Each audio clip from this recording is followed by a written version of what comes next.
Step 1 Academy. I'm Dr. C. Please join me in this musical journey. Let's go!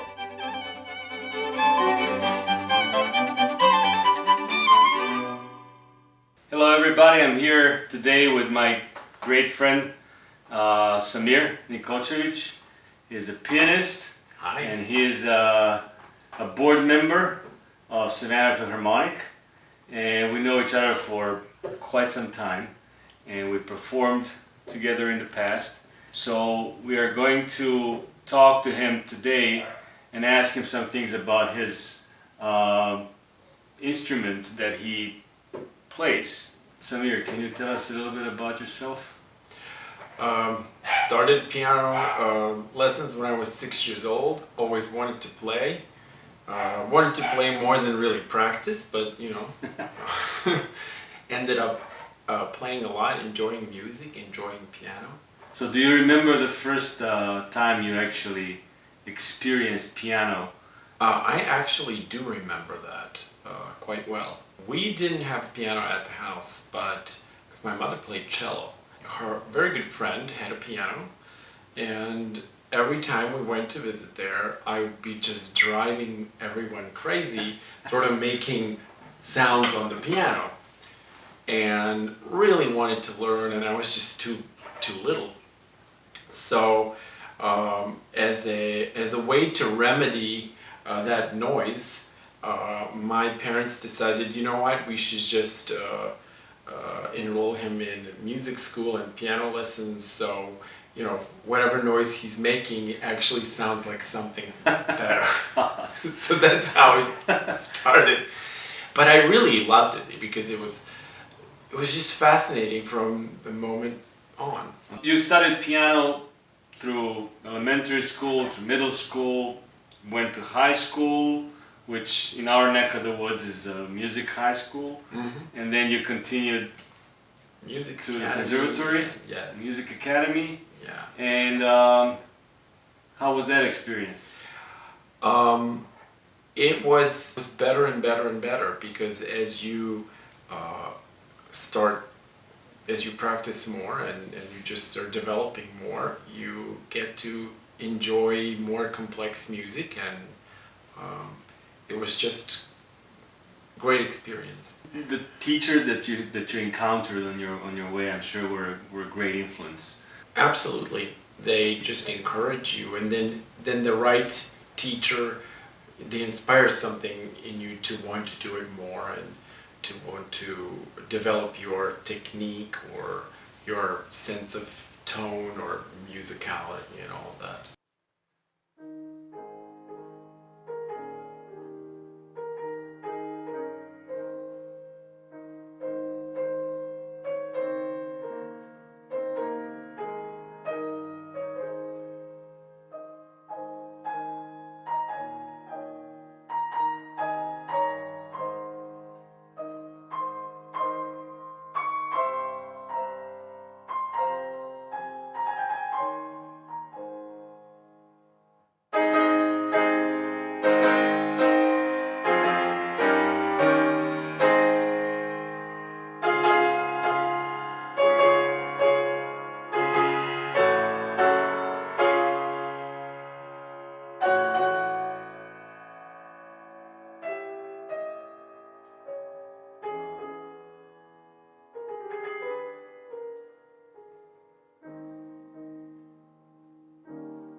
Something very interesting and specific to piano.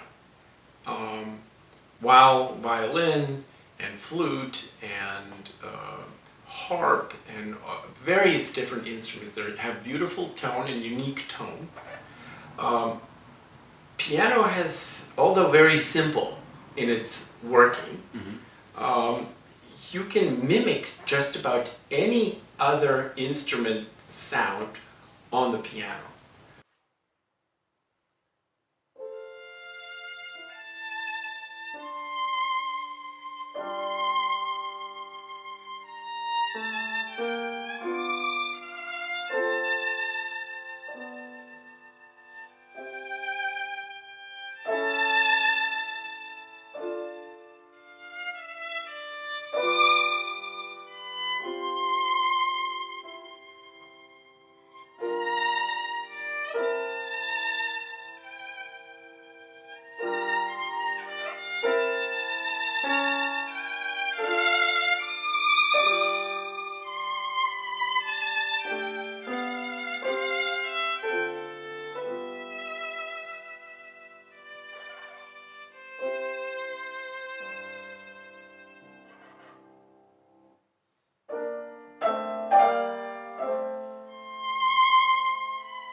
Piano is definitely one of the instruments that maybe has the most complex way of, or rather say, most complex mechanism of making the actual sound. Even though the motion of it is pretty simple, you push the key, then all sorts of things happen behind that key. And can you kind of guide us through that? Sure. So, piano, when you hit a key, you see a hammer. Can you see a hammer from there? Mm-hmm. Strikes the key, right? And then this part, which is called the damper, is also pushed up so this string can vibrate and really actually make the sound. As I release the key, the damper goes down, because otherwise you would have this. If this didn't go down, this just continues on. Yeah, so it's making continuous sound, or it's rather fading out, but it's Right. ringing. So when you press the key, the string vibrates, but really most of the magic happens on this piece of wood here, called a soundboard.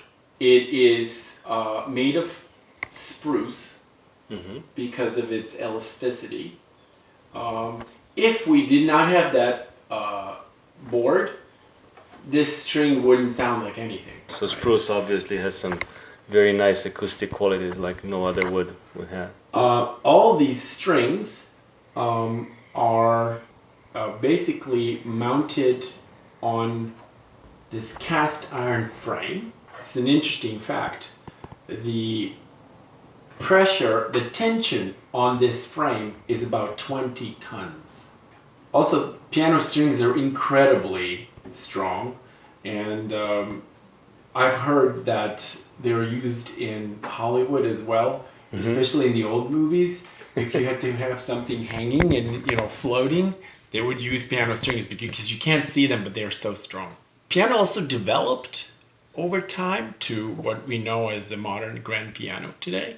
So you will find some period instruments from, let's say, Beethoven's time or Chopin's time and Mozart's time. They have slightly different sound. It has these holes that are basically used to enhance the sound, right? So it's not completely flat. That's right. Every piano maker, this is a Steinway, made in Germany, has their own slight patents and specific features. You notice this part here, and you see how the frame touches, the strings touch the frame here. It's kind of like a V-shaped design that pushes down on the strings. And this is pretty unique to Steinway. What it does, it really helps the very singing tone and the projection of the tone. This frame creates this wing shape. It's made of usually of maple. This is an octave, and it's that typical design. You have 2 and 3 black keys groupings. There are 88 keys. The bottom is A, and the top is C. Those are 3 pedals. One releases all of the dampers. Okay. This one, the far left, will move all of the keys to the right. The middle one will, just when needed, hold one hammer up. It will let you play the rest of the piano like the other. But you see, if you see the right pedal, when you play that, it will release all of them, so you get these colors.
I hope you all enjoyed this episode about piano. I would like to thank Samir for being such an amazing host and for playing with me Intermezzo from Cavaleria Rusticana, opera by Pietro Mascagni. I wish you all to stay safe and healthy, and I'll see you next week in new installment of Step 1 Academy. Bye.